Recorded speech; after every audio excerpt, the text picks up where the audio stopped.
दोस्तों इस वीडियो में हम टोटल 25 प्रश्न देखने वाले हैं और जो भी प्रश्न इसमें देखने वाले हैं आप सभी के लिए जानना बहुत ही ज़रूरी है, क्योंकि यह एक बेसिक लेवल का प्रश्न है जो कि आपको कहीं किसी भी एग्ज़ाम में मिल सकता है और आपके लिए जानना भी बहुत ज़रूरी है।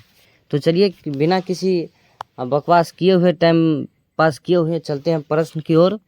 तो आपका सबसे पहला प्रश्न हो जाएगा कि महात्मा गांधी जी दक्षिण अफ्रीका से भारत कब आए थे। तो महात्मा गांधी जी दक्षिण अफ्रीका से जो भारत आए थे वो आपका 9 जनवरी 1915 को आए थे। उसके बाद प्रोटीन शब्द का प्रयोग सबसे पहले किसने किया, तो ये आपका बर्जिलियस किए थे। उसके बाद भारत का कौन सा राज्य 3 देशों के अंतर्राष्ट्रीय सीमा से घिरा हुआ है, तो ये आपका सिक्किम हो जाएगा।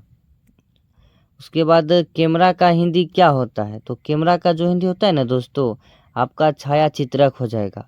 और वो डायरेक्ट हम जो है ना आपका आंसर पर आंसर टिक करते हैं, क्योंकि डायरेक्ट आंसर आपके दिमाग में अगर घुस जाए तो फिर आपको यहाँ ऑप्शन तो एग्जाम में देखबे कीजिएगा, लेकिन डायरेक्ट ऑप्शन अगर बोलते हैं तो समय भी थोड़ा बचेगा और साथ साथ आंसर जो है सीधा दिमाग में आ जाएगा कि इसका आंसर ये था।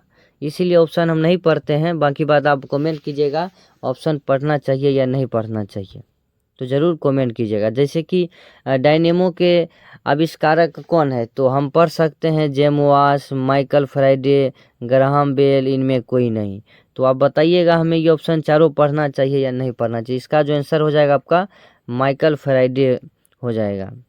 उसके बाद बोस्टन टी की घटना कब घटित हुई थी, तो इसका जो आपका आंसर हो जाएगा ये 1773। उसके बाद दिल्ली का लाल किला किस कर्म के चट्टान से बना है, तो इसका जो आंसर हो जाएगा आपका ये बिर्धियन हो जाएगा। उसके बाद 1912 में भारतीय राष्ट्रीय कांग्रेस का अधिवेशन बिहार में कहाँ आयोजित हुआ था, तो इसका आंसर हो जाएगा आपका पटना। तो चलते हैं हम अगला प्रश्न की ओर। और यहाँ पे आपका किस प्रकार की कृषि को असम में झूम के नाम से जाना जाता है, तो ये आपका हो जाएगा स्थानांतरित कृषि। उसके बाद धोलावीरा नदी धोलावरी किस नदी के किनारे स्थित है, तो ये आपका हो जाएगा सिंधु नदी। उसके बाद हड़प्पा और मोहनजोदड़ो के प्राचीन शहर किस नदी के किनारे बसे हैं, तो ये आपका हो जाएगा ये भी सिंधु नदी हो जाएगा। उसके बाद हड़प्पा किस नदी के किनारे स्थित था, हड़प्पा जो था ना आपका रावी नदी हो जाएगा। इसका हड़प्पा आपका हो जाएगा रावी नदी, ऑप्शन डी। उसके बाद कौन सा साम्राज्य बुद्ध के जीवन से संबंधित था, तो ये आपका कौशल हो जाएगा। उसके बाद बज्जी महाजनपद की राजधानी कहाँ थी, तो आपका ये बज्जी महाजनपद की जो राजधानी थी तो आपका वैशाली हो जाएगी। ये आपका वैशाली ऑप्शन सी। किसने बंगाली गीत वंदे मातरम को लिखा था, तो ये आपका बंकिम चंद्र चटर्जी, ऑप्शन ए। हड़प्पा सभ्यता की खोज सबसे पहले किस वर्ष हुई थी, तो हड़प्पा सभ्यता की जो खोज हुई थी ये आपका ऑप्शन डी 1921 हो जाएगा। उसके बाद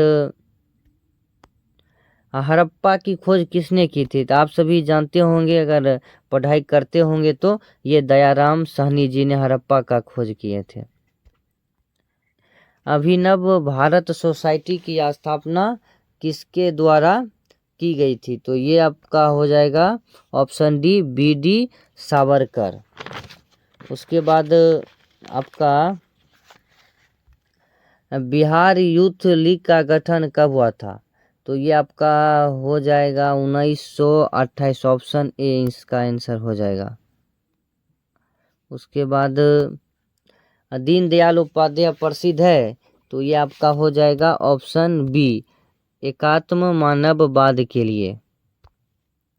उसके बाद आपका हो जाएगा 20 नंबर प्रश्न, भगवान महावीर वन्यजीव अभ्यारण्य कहाँ स्थित है, तो इसका हो जाएगा option C Goa, option C Goa. उसके बाद अखिल भारतीय ट्रेड यूनियन कांग्रेस की स्थापना कब हुई थी? तो इसका जो आंसर हो जाएगा दोस्तों, ये हो जाएगा आपका 1920। उसके बाद बिहार में होम रूल लीग की स्थापना कब हुई थी? तो ये जो आपका हुआ था दोस्तों, ये आपका 1916 में हुआ था। ऑप्शन ए इसका हो जाएगा 1916। उसके बाद बिहार में होम रूल लीग की स्थापना कहाँ हुई थी? बिहार में जो होम रूल लीग की स्थापना हुई थी, ये आपका जो हुई थी दोस्तों, ये ऑप्शन डी इसका पटना हो जाएगा। ये आपकी पटना में हुई थी। उसके बाद भारत की सबसे ऊंची चोटी कौन सी है? तो आप सभी जानते होंगे, भारत का जो आपका सबसे ऊंची चोटी है, ये आपका कंचन जंगा हो जाएगा। इसका ऑप्शन सी। उसके बाद लास्ट प्रश्न 25 नंबर, भारत का सबसे बड़ा नदी द्वीप कौन सा है? तो ये जो है आपका माजुली द्वीप हो जाएगा इसका आंसर, ऑप्शन बी। तो दोस्तों कमेंट कीजिएगा आज का प्रश्न कैसा था। और ये जो आपको प्रश्न अगर थोड़ा नॉर्मल है और थोड़ा आसान सा लग रहा होगा, लेकिन जितना भी प्रश्न है ना, ये बहुत ही इम्पोर्टेंट और बहुत ही महत्वपूर्ण प्रश्न है। कहीं न तो कहीं किसी एग्जाम में आपको मिल सकता है, और बेसिक तौर पर आप सभी के लिए जानना बहुत ही ज़रूरी है। तो चलिए दोस्तों, आप सभी को मिलते हैं एक नए वीडियो के साथ। तब तक अपने दोस्तों के साथ शेयर ज़रूर कीजिएगा।